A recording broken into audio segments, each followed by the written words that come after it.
தல ரசிகன் யாருன்னு காட்ட வேண்டிய நேரம் இது. தரமான சம்பவம் தியேட்டர்ல இருக்கு. ஏன் இப்படி சொல்றேன்னு பாக்குறீங்களா? பிப்ரவரி 28/7/3 1:30 வினாடிகள்ல டீசரை வெளியாக்கி இருக்கிறாங்க மைத்ரி புரொடக்ஷன் ஹவுஸ்.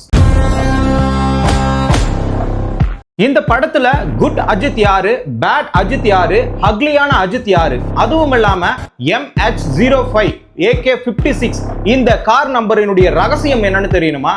தொடர்ந்து வீடியோ பாருங்க. சத்தியமா சொல்றேன், ஆதிக் ரவிச்சந்திரன் தரமான சம்பவத்தை அஜித்காக இந்த படத்துல ஃபேன் பாய் மூவ்மெண்ட் தான் பண்ணிருக்கிறாருன்னு சொல்லணும். இதுவரைக்கும் அஜித்தை நாம இந்த மாதிரி ஒரு பரிணாமத்துல பார்த்தே இருக்க முடியாது.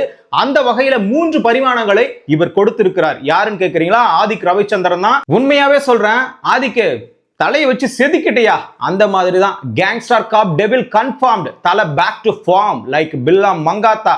அதை விட ஒரு படி மேல தான் சொல்லணும். கலர்ஃபுல்லா இருந்தது. ப்ரொடக்ஷன் ஹவுஸ் வேற மைத்ரி ப்ரொடக்ஷன். புஷ்பா படத்தை இயக்குனவங்க தான் அவங்க. அந்த வகையில அவர்கள் நிறைய விளம்பரத்திற்கு குறை இல்லாம கொடுப்பாங்கன்னு தான் எல்லாருக்குமே தெரியும். ஆனா இப்படி கொடுப்பாங்கன்னு தெரியாது. அந்த அளவுக்கு 3 பரிமாணங்கள் இந்த கதையில இருக்கிறது.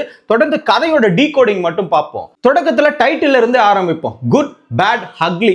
இதுக்கான அர்த்தம் எல்லாருக்குமே தெரியும். குட்னா நல்லவன்டா, பேட்னா கெட்டவன்டா. அக்லினா என்ன? அக்லினா தோற்ற அடிப்படையில ரொம்ப கேவலமானவன் சொல்லுவாங்க. ஆனா இந்த இடத்துல நம்ம தோற்றத்தை மட்டும் வைத்து பார்க்க கூடாது. ஏன்னா சிறைச்சாலையில தான் முதல்ல ஆரம்பிக்கும் போதே டீசர் ஆரம்பிக்கிறது. அந்த வகையில சிறைச்சாலையில ஒரு குட் மேனா தான் இருக்கிறாரு அஜித் அவர்கள். பேட் மேனா கேங்ஸ்டரா இருக்கும் பொழுது ஒரு கோட் சூட் போட்டு பல பேர் நம்ம கிட்ட சுத்தி வரும்போது அந்த கோட் சூட்ல நிறைய கேங்ஸ்டரா உலாத்தும் போது அந்த மாதிரி இடத்துல தான் இந்த பேட் மனிதன் வெளிப்படுகிறான். இந்த அக்லியான மனிதன் எங்க வெளிப்படுகிறான் தெரியுமா?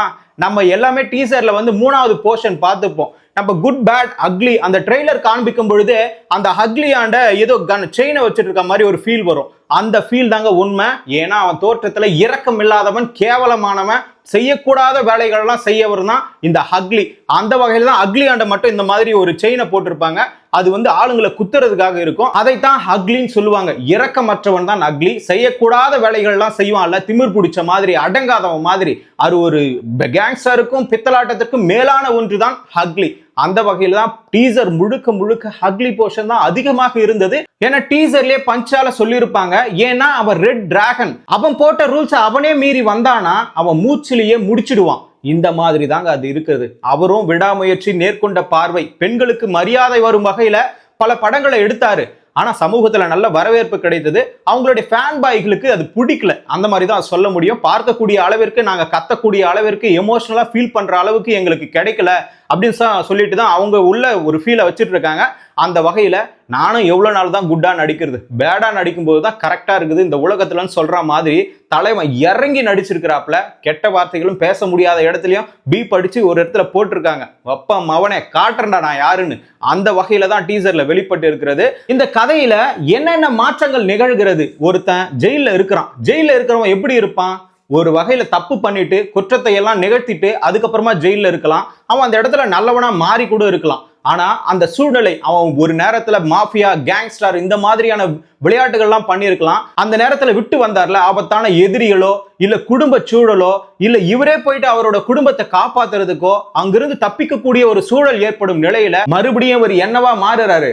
அக்லி அஜித் குமாரா மாறுறாரு. ஏன்னா இப்ப குட் அஜித் குமாரா ஒரு பக்கம் ஜெயில அமைதியா இருக்கிறார். அந்த இடத்துல MH05 AK56 அப்படின்னு சொல்லிட்டு ஒரு கார் நம்பர் வரும். இந்த கார் நம்பர் நீங்க டைரக்டா இந்த கார் நம்பர்னு கூட புரிஞ்சுக்கலாம்.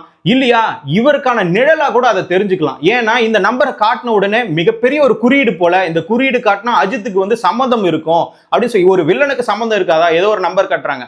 அந்த வகையில MH மகாராஷ்டிரா, 05 மும்பை தொகுதி எண் 5. அதே மாதிரி AK56 இது ஒரு ஒழுங்கற்ற நம்பரா கூட இருக்கலாம். அப்படி இல்லையா AK56 கலானிஷ்கோவா அப்படின்ற ஒரு கன் கூட இருக்கலாம். துப்பாக்கி நம்பர் கூட அப்படி பயன்படுத்தி இருக்கலாம்னு சொல்லிட்டு அது ஒரு தகவலும் இருக்கிறது. அந்த வகையில MH05 AK56 ரகசியம் இதுதான். அந்த வகையில அவருடைய நிழல் தான். அதை காட்டின உடனே ஏதோ முன்னாடி காட்டியிருப்பாங்க, இப்ப மறுபடியும் அவன் திரும்ப வந்துட்டான்டா அப்படின்ற மாதிரி ஒரு குறியீட்டுக்காக அதை காட்டியிருக்கலாம். ஆனா இந்த இடத்துல அவர் ஜெயிலுக்கு வரதுக்கான ஒரு காரணம் தெரியணும்ல.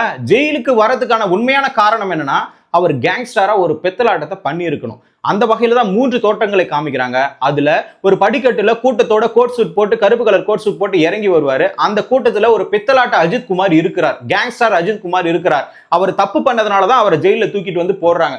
ஜெயில தூக்கிட்டு வந்து போட்ட உடனே அவருடைய எதிரிகள், அவர் கேங்ஸ்டரா இருந்தப்ப பல எதிரிகளை சம்பாதிச்சிருப்பாரு, இல்ல குடும்பம் அந்த ஒரு சூழல் அவரை வெளியே வர வச்சுக்கலாம். இந்த மாதிரி சூழல் தான் அவரை கெட்டவனா, அதாவது ஹக்லியா மாத்துது. வாழ்க்கையில கொடூரமானவனா, வாழ்க்கையில என்னென்ன பண்ணக்கூடாதோ அந்த தப்பெல்லாம் பண்ணணும் பேபி, அந்த வார்த்தையே ஹக்லியான ஒரு அஜித் குமாருக்கு தான் வரும். அப்போ அவர் இரக்கமற்றவன், உயிர்களை கொல்லக்கூடியவன், துப்பாக்கி எடுத்து கொல்லக்கூடியவன்.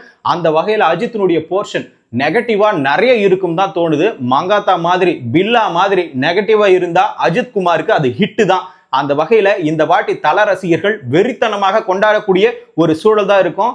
வெயிட்டிங்னு சொல்லும் போதே வெறி ஆகுது. ஏன்னா இப்ப டீசர் வந்துருச்சு, February 28. இதுதான் எங்களுக்கு பொங்கல்ன்ற மாதிரி. April 10 தான் உண்மையான தீபாவளி. அஜித் சாரே மகிழ் திருமேனி கிட்ட சொல்லிருப்பாரு, நம்ம படம் வரப்பதான் பொங்கல், பொங்கல்ல நம்ம படம் ரிலீஸ் ஆகலன்னு நினைக்காத. அந்த வகையில அஜித் சொன்ன மாதிரி உண்மையாகவே பொங்கல், தீபாவளி இந்த February 28 April 10 மட்டும் தான். இப்பொழுது இந்த டீசர் வந்து எல்லாருமே பார்த்திருப்பீங்க. இந்த டீசர் எப்படி இருந்ததுன்னு சொல்லிட்டு உங்களுக்கு தல ரசிகர்களா நீங்க எப்படி ஃபீல் பண்ணீங்கன்னு சொல்லிட்டு கமெண்ட்ல சொல்லுங்க.